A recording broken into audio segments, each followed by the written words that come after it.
For accountants using this software, it is very essential being an accountant to track and monitor my chart of accounts being maintained or my register where my all the party names are being maintained. We have come out with a report under report section where you would be able to see a detailed chart of accounts masters and account masters report. Here you would be able to also select specific groups, specific accounts, or with contact details if you have mentioned any.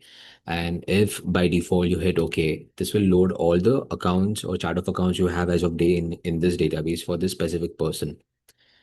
This will also show you three things. This will show you an internally created account codes. However, you cannot adjust or input your own account codes over here. Whatever chart of account name that you have mentioned, it will be shown over here.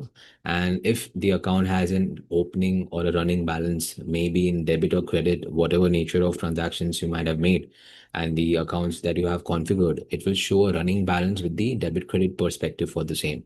So this is